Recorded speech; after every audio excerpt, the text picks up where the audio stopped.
Kurt, thumbs up if you can hear us. Oh, all right, that works too. Yeah, can you hear me okay? Yeah, just fine. So go to Larry. Okay, cool. While I get this going. All right, so I'm going to do a little brief introduction of our boy Kurt Papstein. We went to college with this guy when we were all but wee bit first quarter college kids. We all met each other very early. Kurt was awesome. He's a talented artist. And then one day he discovered this program called ZBrush. And everyone else was like, Mudbox. And Kurt was like, no, I think there's something to this ZBrush thing. And he was so dedicated to ZBrush that he spent all of his time in school, like always busting out ZBrush, always working on models. And then all of a sudden I'm seeing aliens, I'm seeing kids holding up sharks, I'm seeing like some of the most fantastic creature designs and all kinds of stuff. And I'm going back like, who's this guy? I was like, Kurt, you should really follow this guy I saw online. His name is, Kurt Papstein. And ever since, obviously, he's just been a legend in the game. He's done a lot of streaming, actually for Pixelogic itself, and he's been in magazines. He's been all over the world showing people how to use this awesome program. He's been featured I don't know how many times, and I'm not even like blowing smoke. This is just all facts. So many that it's facts, plural, with an S. So, Kurt, man, very good to see you. I'm so glad that you're doing this with us. Yeah, man. Thanks. Yeah, thanks for bringing me back on, too. I really appreciate it. And thanks for all the kind words, too. Oh, man, please. You did all those things, right? Like I was like reading the news to me. You're thanking me for reading the news. Yeah, no, you made it sound a lot cooler than it was. I feel like I was more of like a hermit for a few years, at least towards the tail end of school. But yeah, just learning ZBrush for that like last semester or so, like redoing all the demo reels and everything that we've done up until that point. But yeah. Still doing it, still playing with the tool. Mm-hmm. So yeah, I think since I last saw you, your hair was curlier. Like in school. Yeah. Curlier hair. Yeah. For sure, man. Yeah, I was unkempt. Yeah. I wasn't trying to expose you. I was just being funny. Good to have you with us, man. Yeah. So, yeah, man. Yeah. For everyone that's joining us for the first time, shame on you. We do this every Thursday. We bring experts such as Kurt on here to give us a demo. This is a very tutorialized type of interview. We'll be there with Kurt as he's showing us cool shit. Mm-hmm. This is going to be a very casual conversation. And take it away, Kurt. I think I have your screen up. That's what I'm struggling with on my side. Okay. Should I just recall you and then... Because for some reason Discord's not letting me actually do any screen sharing, so I'm on a second device now to try to get this to work. Let me see, Kurt. You can hear us. NDAs, dude. Yeah, I can hear you. Okay. Because I got a comment saying Brandon's mic seems to be off. Off completely. Well, if Kurt I can hear you guys. It's not.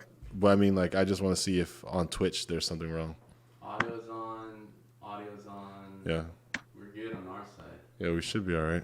Maybe you're well, he can hear you guys, but he can't hear me. So Let's Be Awkward says explicitly pointing to you, Brandon's mic seems to be off.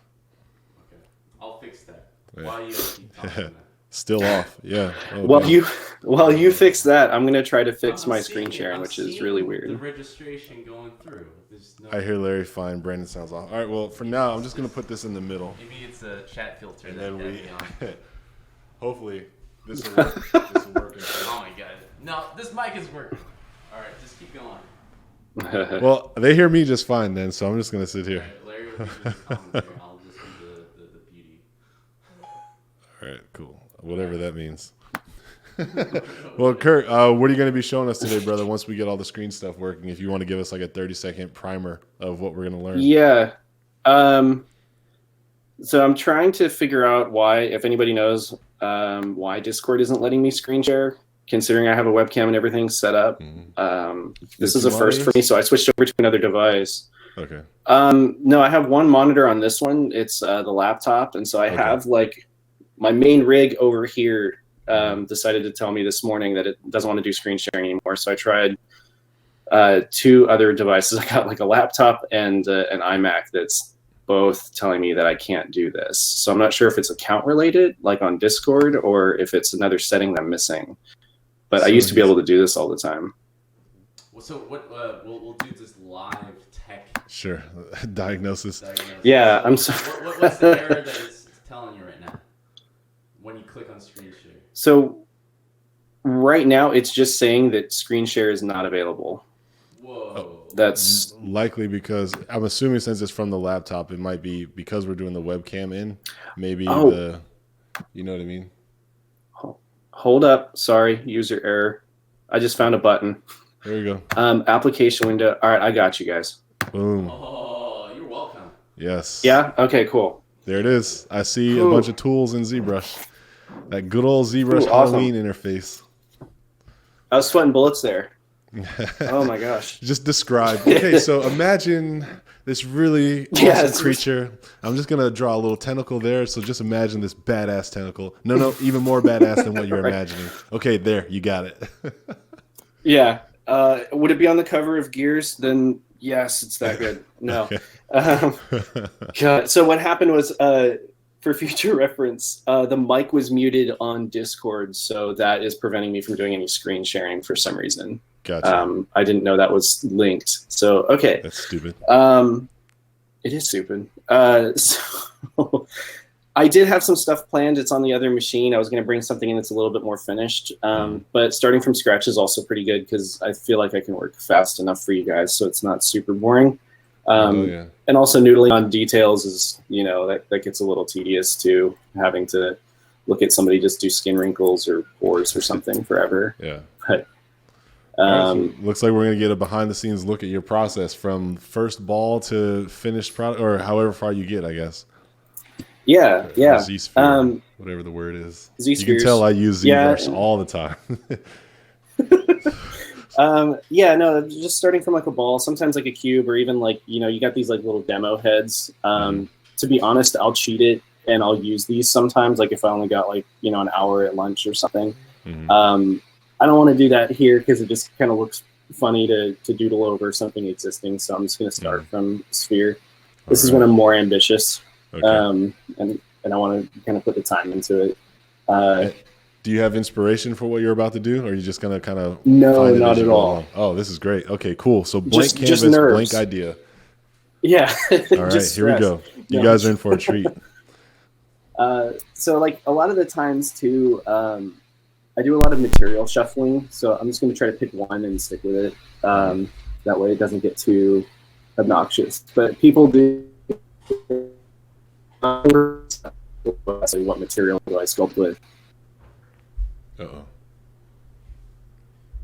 We just lost everything. There we go. Oh, no. No, you're back. We're good. Okay, cool. All right. You guys should hear me too now. Sounding super sexy. All right, go ahead.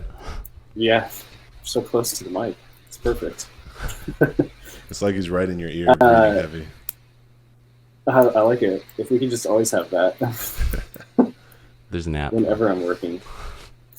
All right, there we go. So I'm just going to testing the drivers here too, because it's been a while since I've worked on this machine, and everything seems to be cool. So I get asked all the time as far as materials go, like what I like to use, and just to keep it really simple, I always go gray because like you can get really distracted and have a little. You can be deceived as well with materials. So this, in my experience, not only with like working in games, but also 3D printing, this is as close as you're going to get as far as like form, in my opinion. So to start out, one of my favorite brushes is Move Elastic. What I like about this one, instead of just the standard move brush, is it's got this like spring to it. So if you go kind of large with the brush size, you kind of see how it does a lot of squash and stretch. Where move tends to do, it's just very straightforward, right? Like it's more of a feeling thing. I think it's kind of hard to put into words, but like I can kind of wiggle the brush around a little bit and you start to get like some like dynamic pinching and also some creasing going on. Yeah. So if I don't know what I'm doing, I tend to do this to try to find something and then just have some interest in it. And it typically turns into an alien, so like I was doing a demo at Monster Palooza, and you guys know Dominic Quet, sculptor, right? Amazing artist. He was sitting at his booth directly across from me, and he was heckling and texting me. He's like, "Don't do another alien." And of course, what I do is another alien. So he gave me some shit for that for a little while. It's funny. That's all good. I mean, if an artist is making fun of you, you have their respect. If they're doing it more than once, like if they've invested in the heckling, then there's actual relationship there. If it's just one joke, like, oh, don't do another alien, then you never hear from them. Right. That's shit. Mm-hmm. they're shit. I know Dom. Yeah. No, I know Dom well enough. Like he knows that he can give me a hard time with that stuff. I threw it right back, and I was like, sculpt another alien skull. But it's all love, because like it was funny too, because he was just shooting me looks from across the way, and I knew exactly what I was doing, which was like staying in the comfort zone. Yeah. But there's some new tools here that like are really really fun to use. Like instead of just sticking in Dynamesh, because you can see like I'm sorry if I'm assuming everybody kind of knows some of the terminology. I can explain some of it too if it's helpful. But like Dynamesh, typically, like when you make some touches to the surface like that, and you just kind of swipe like that, control swipe, it'll redo your topology. So it's always trying to match what you're doing, right? So you can do some crazy stuff, like stretch this stuff out, create like a hard undercut or something like this, or even like some details. And when you remesh it, it'll give you proper geometry so that you can keep going, and it keeps it evenly distributed, right?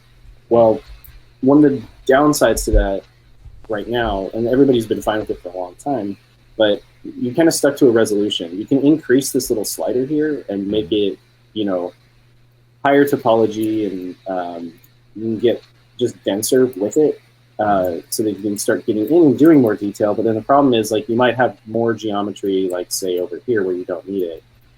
So it just gets really, really dense. So one of my favorite tools, like especially starting out, is this new Sculptors Pro mode. And Sculptors was a program that they acquired a number of years ago that does dynamic tessellation. So if I turn the wireframe on, you can see the color. There we go. Like when I smooth it, you can see that it's tessellating everything. Oh man. And then like if I make my brush size really small and get in here like with some detail work or something, it'll just tessellate right along the brush. So you can see it's getting super, super dense right where you need it. Yeah. Wow. So what I like about that is I can leave everything kind of rough the way that you're seeing it here, and based on brush size, tessellate. So you can see like I'm getting way more like fine carvings here than I was previously, like with Dynamesh. So like earlier on, I tend to stick with this. I haven't fully abandoned Dynamesh yet, but like just for earlier like shape exploration and stuff, like this is kind of my jam lately, because you get some really cool like organic feels to things as well. Like I'm already starting to, at least I'm able to kind of see like some of the shapes that I want to pull from. Like you can see like this little line here that kind of came from the brush. Yeah. Like I'm starting to see tension lines and things like that. Happy accidents. That's kind of how I exist. At least early on. It's all happy accidents. We talked about this a little bit before when we had you on the podcast, and you were kind of mentioning how Dom was kind of teasing you about making another alien or so. But we also talked about how important it is as a creative to have your signature early on, and sticking with that to be well known in the industry, well respected for what they do, and being known as the guy, because it can be a very profitable commodity. Can you comment on that a little bit more? Yeah, for sure. It's definitely helped me out quite a bit as far as getting like film gigs, like concept work. It's put me in the contact book for a few VFX like houses and stuff, which is great. Nice. It's just with what I do, I feel like it's also kind of rare when a film needs a specific type of alien. So while I have like a signature look, I'm called in like for specific jobs. So I think that it also sort of varies depending on like film versus game versus like collectibles, like having like that range in your portfolio. And I feel like games for sure want to see more finished stuff. They want to see more completed works, where like I can put this in my portfolio, like of course spend some more time with it and everything. And even though it doesn't have any kind of like retopology or maybe even texture. It's just a clean sculpt. I'm showing an idea, and for film, they can kind of gravitate towards that or get an idea of what it is, and so then you have like a different volume of work out there. Where, like, I feel like game related stuff, like you can have your signature look too, like, you know, what is I'm drawing a blank now on. You have like well, Chaos Masons is a good example too. They have like some their freelance house or whatever, and they're doing you know, some game stuff and also collectibles, and they have like their signature look, and that gets them certain types of work. And same with you know, like Josh Singh is another artist that comes to mind as well, like as far as game related content goes, where it's like he's got his look, you know, and it caters to certain types of games, and he you know, he has his audience. And so, I mean, yeah, I do think that it's important, and it's also important too, as like an artist, to do what you love to make. You know what I mean? Like, if it's got to be something that interests you, otherwise, like, you're not going to have the volume. You're not going to be able to put out as much content. At least that's my struggle all the time. It's like sometimes going into a comfort zone like I am right now is what helps me sit down at the end of a longer day and, you know, invest more time at the desk, basically. When I should probably go to the gym or go outside. But it's you know, it helps you, like, oh, thanks. I'm kind of doing a slightly different method here, where normally I spend a lot more time like zoomed out here, and my brushes are super huge, where like I'm playing with big shapes like this, you know, and it's kind of cool. But I want to get into making it interesting a little bit sooner, I think. That way you guys, you know, it's kind of like a cooking channel or cooking show. Like I want to be able to like pull this thing out of the oven, like, oh look, I have one done right over here. It's, man, there should be mentality. I mean, you're at these trade shows a lot. You're constantly doing these type of demos. I don't know what they call it, a whack off with a Cintiq. You know that's gonna catch on. I'm proposing it out there to the Cintiq people. I'm gonna have a whack off challenge. But it's a whack off, dude. There needs to be like a Facebook group or something instead of lunch. Yeah, Pixelogic is gonna grab onto that. But you got an hour to whack off. So this has been like a curious thing for me. I think we still have you. Where tablets versus Cintiq, right? I know it's personal preference, but I've seen artists actually gone to both and went back to the tablet, surprisingly, where I thought, you know, Cintiq is the holy grail, right, to sculpt on. Do you have a opinion on this? Yeah, I do actually. It's funny too, because like remember Kyle at Pocket Gems, we were talking about this stuff yesterday. Actually, we were like, oh look, Wacom's having a sale right now. I think it's like a 4% off sale or something. Like, you know, if you buy a big enough Cintiq, it might pay part of shipping. But might pay it. Yeah, part of shipping. Yeah, but no, we were looking at them and stuff, and like just kind of reminiscing on the prices of some of the things, and like what we thought we would have liked as far as like, you know, getting a 27-inch Cintiq over, you know, and replacing, you know, your Intuos or something. And at one point I felt like, okay, if I had the gear, I'd be more inclined to, you know, find that motivation or sit in the office a little bit longer, or, you know, make things better. I don't find that to be the case anymore. So like right now, and it's kind of funny you mentioned this too, it's like, you know, I was trying to figure out screen sharing and stuff. And like I could have been on my main rig with the big Cintiq and everything. Thankfully, I still have an Intuos, and I'm on my like tiny laptop. So like, I think that it's a good idea to not get too attached to big expensive tools like that. It's good to stay versatile, I think. And I'm really glad that I haven't completely abandoned the Intuos, because it's nice when you either travel or, and not just for convenience sake too, but like when I was doing some contract work a couple of years ago, they wanted me to fly out and like be on site and everything. well, I can't fly my 27-inch Cintiq. I can't ask them to provide that. I got to stay flexible.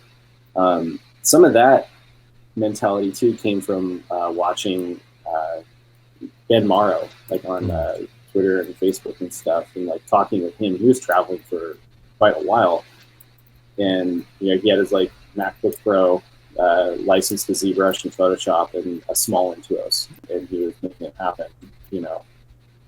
And it was that same idea of like you need to be able to get to the clients if you're doing a lot of if you're bouncing around a bit, like you never know when you're going to get that client that wants to be on site for a little while. So I'll say when I used to draw a lot more, I used both a Cintiq and a tablet. And one thing that the tablet had the advantage is I like turning the tablet because I have a preferred like line stroke direction.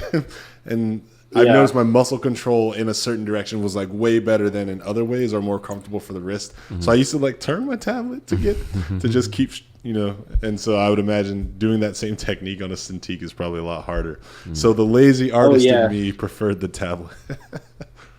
No, I hear you. Like, well, the thing is, like, I want to be able to move my 27 right now because I have limited desk space, but it's like I have to invest in a very expensive ergonomic arm or get their even more expensive like stand, the easel stand, just to stand it up. And even then, I don't think you can rotate. So you're kind of locked in. So there's times too where like I'm not a fan of my Cintiq, even though I love it. Like there's days or evenings where I'm like, man, my back just hurts. If I could just sit upright, that'd be great. Because like the angle is just not quite perfect or something. Like, I think I find myself like wanting to fidget with my workspace quite a bit though. So that could be a big part of it. It's me basically. Have you ever tried sculpting on a standing desk? Is that kind of Yeah. It is a little awkward, yeah. I tried to like it. Yeah. Well, like I didn't buy myself the standing desk. It was something that I kind of swooped in on at work to see if it's something that like might improve, posture and all that stuff. And it does help at times, but I think the main thing is just getting up for a while because it's not just your back, but like your eyes need a break, your wrists need breaks. You got to step away from it, I think. I still use it on occasion, the standing thing, like for certain tasks. Like if I'm not going to be drawing too much or using the tablet that much, like I might end up doing like retopology or UV mapping or something like that. I'll stand up and kind of jam to some music or something while I'm doing it. Look silly. But, nice. Yeah, I think that. Oh, sorry. Go ahead. Was that a mask that you applied so you can only work on? Yeah. Okay. Got you. Yeah, I wanted to kind of just inflate the eyes a little bit to add some weight to him. He's sleepy. He hasn't been getting much sleep lately. Or he got stung by a bee. I can't tell. But so I've been jumping around just to talk about the process a little bit more. I've been jumping around between like mainly 3 brushes. Damn standard, which allows me to carve like you just saw there with the little eyelids and stuff. Clay buildup is my main is my muse. It's like my favorite brush. I've been using it for almost all of this. It allows you to kind of hit with these like large square cuts and add some nice volume to that layers on. It's like putting actual strips of clay on the surface, which is nice. Besides that, it's been a little bit of the standard brush just to clean something up, or those are like the main ones that I'm using here. A quick, interesting question for you, man. So, with this many years' experience in using ZBrush and doing digital sculpting, how well would you say these skills transition or transfer? That's probably the better word. For the traditional version of sculpting, like if I gave you a hunk of clay and like some popsicle sticks and some dentist tools, like would you feel confident enough to actually produce similar looking art? Oh, I've been trying. I started that way with clay, and now going back, it's really challenging to me because feeling the clay, like I get frustrated either way. This is just me personally. Like Yeah. working with Sculpey or something, it's too soft. So I'm just like, I'm pushing on one side of the clay, like on this side, and then my hand that's holding it on the opposite side is squishing it. So I'm like, okay, I now have to redo that side. So, I mean, there's the symmetry side of it. But then if you work on like a harder clay base, for me anyway, like it can get a little exhausting. It's a good hand workout, but like it puts like grip strength in check where I'm like, man, I got to work on this. Like I shouldn't be this tired from, like my fingers shouldn't be this tired after this much time. But it's just a different kind of mentality. It's a different type of hand use, tool use. It's just something I'm not used to anymore. I actually found like water-based clay is pretty forgiving. It's just really messy, because you can throw water at it, smooth something out, cut away at it. So it's one of those areas where like I think at times I get kind of lost in the tool aspect, or like I was saying at the start of the stream, like I played with materials a lot, and I get really distracted by that kind of stuff. It's the same with traditional sculpting too. Like I get really distracted by, if I had a different clay, if I had a better clay, I could do something different. Or it's part of the fun, but it can also be a distraction. But, yeah, I'll tell you what, man. If 3D printers resolution on the final prints got maybe 2 to 3 times better, I was like, Kurt, you'd make a mint in reselling your art as like desk collectibles. I'd buy you the printer to be your partner because I keep looking at this stuff like I would love to have a desk full of like artists that I love, like their works, versus like going off and buying like big market characters or big market franchises. I think like this is actually cooler to me.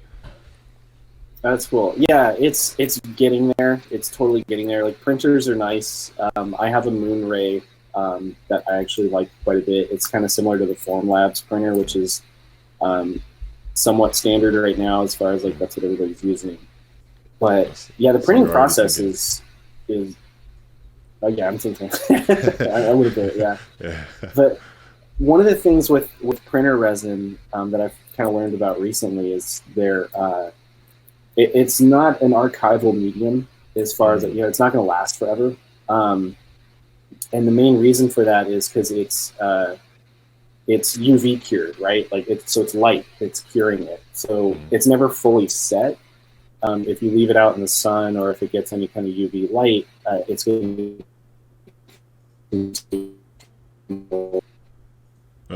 One second, we're getting some interruption on our end. Molding casting process. Hey, okay, Kurt. Yeah. You broke up for about 8 seconds, so can you re-explain the UV curing part and go from there, please? Oh, sure. Sorry, yeah. Is screen sharing still working pretty good? Yes. Yeah, we can see your screen. Okay, good. Maybe about 10 frames a second, but it's decent. Oh, no, that's just me. That's how I sculpt. Oh, I'm kidding. I was just judging that based on your mouse speed, and but it's not like HD 30 frames higher, but it's good enough that anybody watching knows. Obviously, this is video, and they're going to be happy with seeing it. It's fine. Okay, cool. Yeah. So what I was saying with the UV curing is the resin is cured with lasers, at least with like the Formlabs printer and some of those common ones. Yeah. So because it's cured with UV light, it's never fully set. It's if you put it out in the sun, it's going to continue to cure. And what eventually happens over time, even if it's not in the sun, but any kind of UV light that bounces into the room, it's just over time going to become more brittle. So I have some pieces in my office that I printed like 4 years ago, and they're starting to crack, and it's kind of a bummer. So it's like I don't think that we're not at a point yet where you can avoid the molding and casting process. I think that's still a really big part of if you want to make sure that it lasts forever, or you're going to sell something that people will have on their desk. And there's no like, you know, where we would used to go to the art store and get like spray can fixer to spray over our charcoal drawings. Is there any like, you know, plastic dip version of UV protection that we could, you know, spray on top of these guys? Or yeah, for sure. Like if you put paint on it, it'll slow the process down a bit. Okay. There's definitely ways to do it. I think it just, at the end of the day, it's going to be a fragile thing. As opposed to like recasting it in like polystone or something, which is heavier and expensive. But yeah, I'm right now, me personally, like when it comes to like personal art and printing things, I'm not thinking too much about all that stuff, just because like I think it'll be one of those things where like it'll slow you down. You know, just make it, print the thing. It's digital. If it falls apart, print it again later. Yeah, that's what I was gonna say. Just save the file. Yeah, like okay. Yeah, yeah, it's not that big of a deal, but. For sure, like reselling things, like I would, if I'm going to sell anything, or I recommend if any artist is going to sell something, you should get it molded and casted. You definitely don't want to have the class action suit where all your fans come back, 10 years later and all their stuff's broken. Oh my god! 15 years ago, I bought Kurt's art, and now look at it, it's sand. Yeah, actually, I'm very curious about I'm very curious about the industry and how is it going right now, because there was a good 2 or 3 years where 3D printing on the consumer level was very popular. Everybody, at least in the 3D industry, was going out to buy these 3D printing machines as soon as it was on Kickstarter, right? I felt like it's died down a bit. So has it? And has it affected the technology behind it to make it more consumer friendly, because there's not much, at least public interest into buying these machines? Like what's going on that side? Like I see the same thing. VR. No, yeah, it's kind of like exactly. It's very similar, actually. Yeah. No, I'm seeing the same thing, and like I don't know if people are just kind of being quieter about the printer or what they're doing, or if people really lost interest. But one of the things I'll say, like from experience, is it can be really tiring, and it's expensive. Even though the cost of entry is expensive with the printer itself, but then on top of that, you have upkeep. You have a liter of resin. You're looking at $150, $200 liter of resin. How long does that last? It's going to go bad. Mine lasted so far for like 3-4 years. If I don't open it, it's doing okay. But one that I opened 2 years ago, I'd say I probably should have stopped printing with it after about a year. Because if you like, how many prints actually does capacity does it actually, like if you do like a figure? Yeah, can you pump out like 10 figures before you have to buy a new cartridge? The Form 2 might be able to. Like what I was doing, like with mine, I was doing heads kind of like this, and they were like, I want to say like maybe 3-4 inches tall. Right. I went through half a liter just testing it and calibrating the printer and making sure that it works. So that was what, 60 something bucks there just to throw out. And you're kind of like, you don't think about it, you know what I mean? Like you're in the middle of it, you're like, oh, I'm getting closer. You have this project, you're having fun with it, it's cool. Yeah. And then you realize you need to order another thing of resin. Like, oh, that's six outsourcing Chinese artists. Exactly. Per hour. Exactly. So I think that. Okay. Oh no, go ahead, Larry. I would love to see a resin or a material where they're like, look, you know what? This material actually, much like, I don't know, like ice water, is like, all right, cool, here it is in its 3D, like actual solid version, make your print. If you are done with this print, put it in this other device, which will remelt it and turn it back into the reusable spool, so that you can just like if they can find a material that will allow you to change its state back and forth, I think that would save a lot. I'll just be melting all my wife's stuff. Well, I mean, like even if it was just like this, like you just buy that one block, like it's like $200, but like you make your prints and like, all right, I'm done with this. You can put it. That's into actually really smart. The easy bake oven to turn it back into spool. Is there something like that out there right now? Yeah. We gotta put a C in a circle around that one. Yeah, right. I can't think of anything right now, but yeah. 3M will get it down. 3M No, will I get it can't done. think of anything off the top of my head, but I know that any resin that you don't use in the print bed, like you can just keep reusing. But I think that people felt over time like it was a bit like having a really expensive house plant that you have to maintain. Once you have it, you also have to make sure that the hardware is working. You got to keep it really dust free. I mean, like, you can't have fingerprints on the glass on the inside, otherwise it's going to throw the laser off. The print's going to get screwed up. It's just a touchy thing.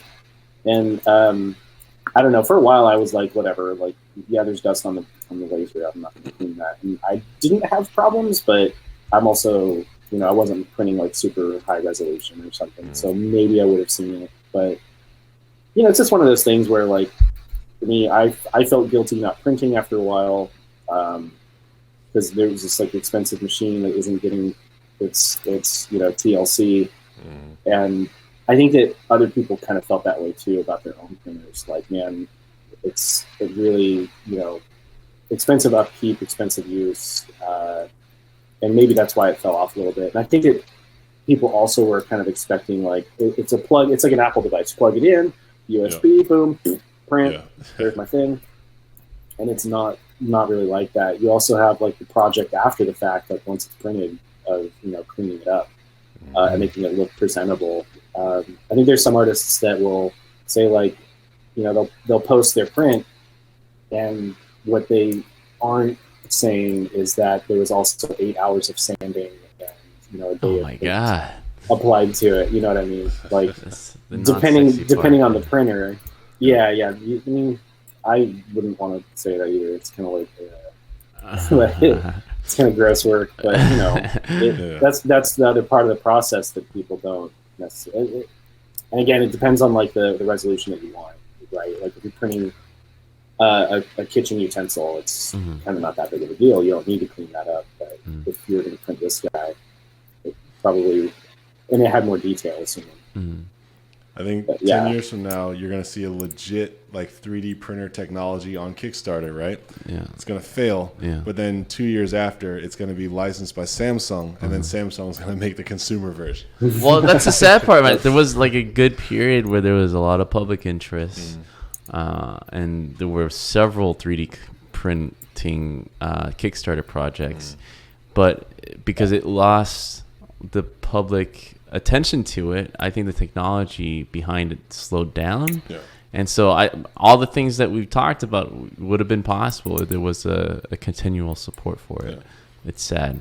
But I think, it'd be great if it went on and we have a bigger 3D printing machine at home and I can print like home parts and fix my house. It would have been great. But, right now it's all still mostly for corporate to do those type of things. Yeah. People were like, and I think a lot of them too, like companies. Yeah, I mean there were people like at one point 3D printing gun parts. The Liberator. Yeah, that was awesome.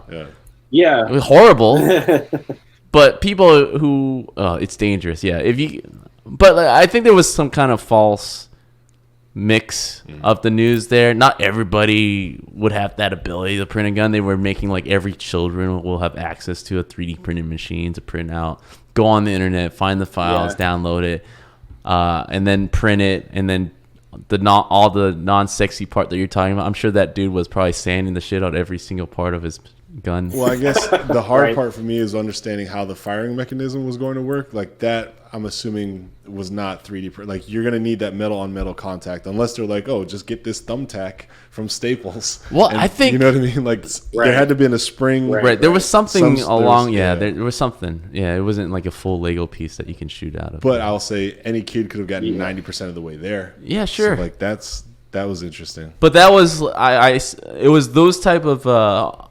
Yes, it was a gun, which is, I don't think all bad, right?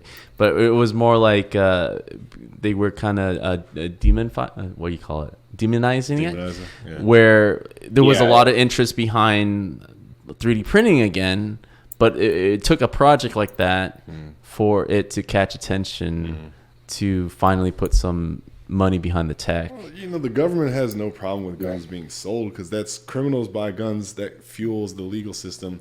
It's more so that like they don't know where to even begin trying to track and criminalize a 3D printed gun. There's no serial and tracking so any much. of that. Yeah, so harder to catch a crook when they used a piece of plastic. sure. Also, if somebody pulled like a Liberator on you, you'd be like, "What the fuck?" Yeah, Like you would die like half laughing. You know what I mean? Yeah.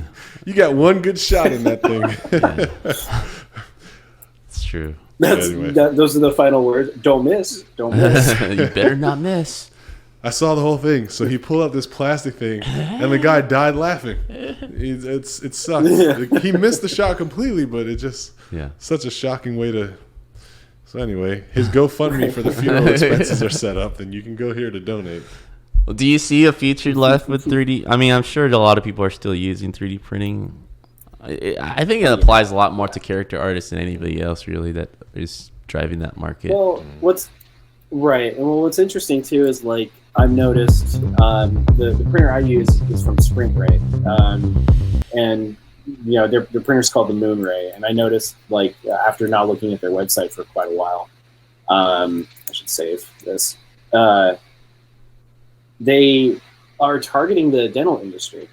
So originally they started out like their Kickstarter and everything, and they were like, you know, hey, creature artists or toy makers, toy designers, you know, that area.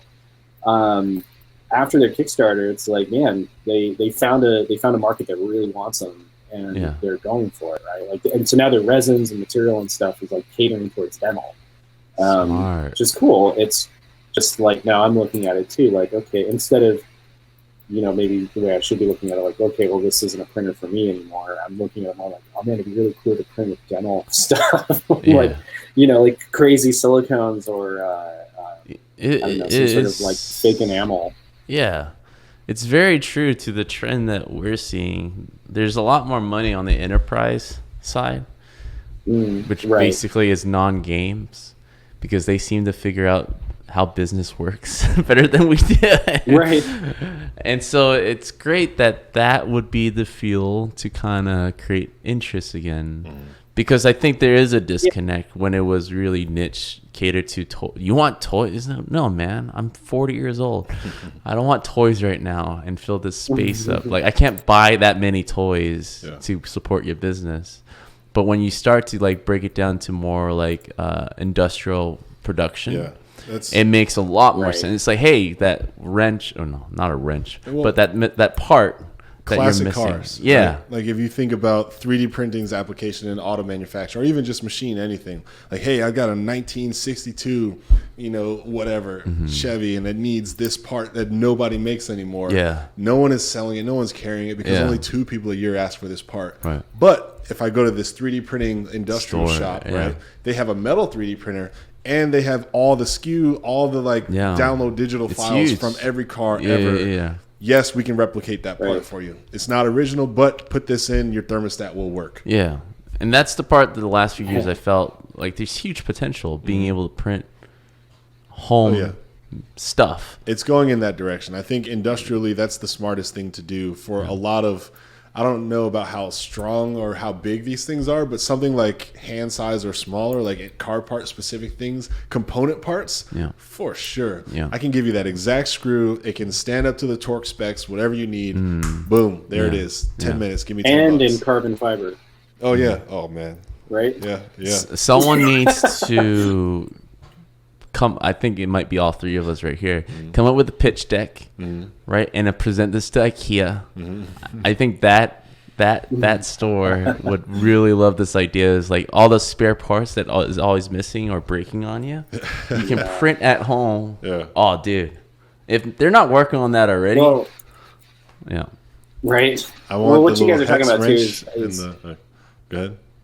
Yeah. I'm out of hex wrenches. That's what I lose the most is the free wrench. Fasteners. Yeah.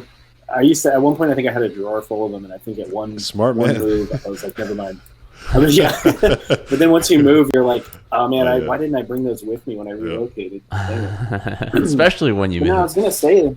Yeah, I was gonna say too, like what you guys are talking about is like just good business practice as far as like diversifying, right? Like one of the things that makes me nervous with video game stuff is I feel like the lack of ability to diversify in what they're doing. I mean, you look at the 3D printing range, you know, they're like, we don't really know where this is going to go, how many people are really going to want a printer, and then suddenly an industry comes along, and then, okay, cool, cater to that. Oh, and here's another one, cater to that one.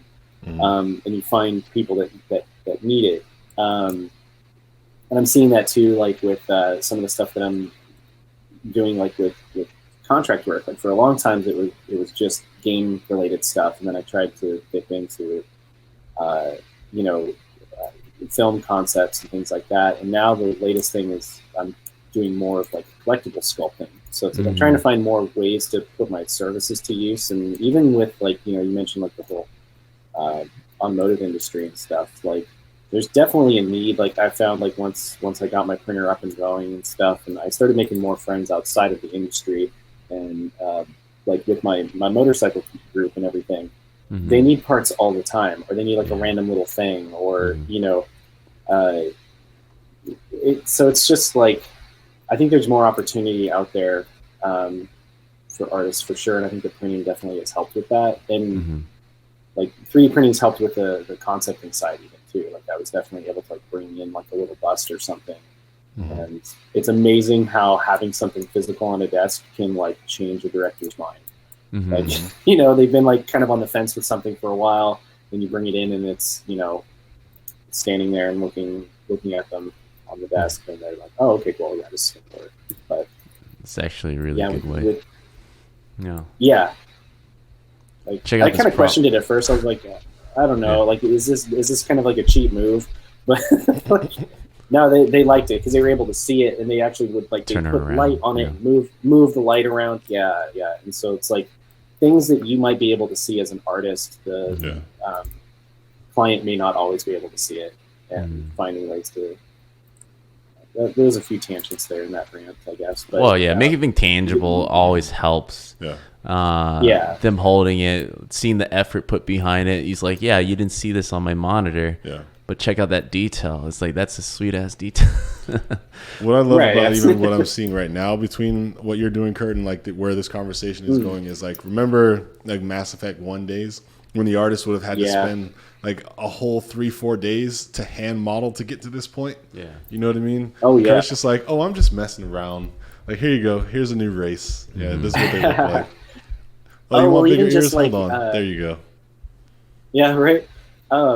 Even the Gears of War stuff, which I still look back on, and I was going through some of my art books actually, like recently, and like I was looking at all that stuff, and man, it's crazy. They had to go in and break a character up into every single part. You know, it's like if you wanted to sculpt the hand, you'd have the fingers in different tools or different files. It was just like, you know, that was like. You know, trying to figure this stuff. Just it was really cool. I'm like, man, I'm actually sculpting on something, but at the same time, like, you know, looking back, it's like, man, how did we manage with that? Like, it's so difficult to work on an entire character in parts and not seeing it all together. So we've come up and also have the conversation of like, oh man, you should print that. You know, like that's such a huge jump. I remember it's funny that you say limitations. I remember the first time I even heard of ZBrush, and they're like, yeah, we can have like X billion tries on the screen at one time or whatever. And I was like, holy crap, that's a lot. But apparently that's like, no, not really. It's just a hand. No, really. A hand and upper torso. No. Yeah, there's one part, sculpting job I'm doing on the side right now. If I didn't have an NDA, I would show you. But it's a statue thing, and some of the statue work gets really, really dense because you need to merge everything together, and it's all going to print together, right? So it's you can't have things floating like you do with a game asset where it's just overlapping geometry and you kind of fake it. So I think one of those subtools right now is getting close to 20 million out of the entire.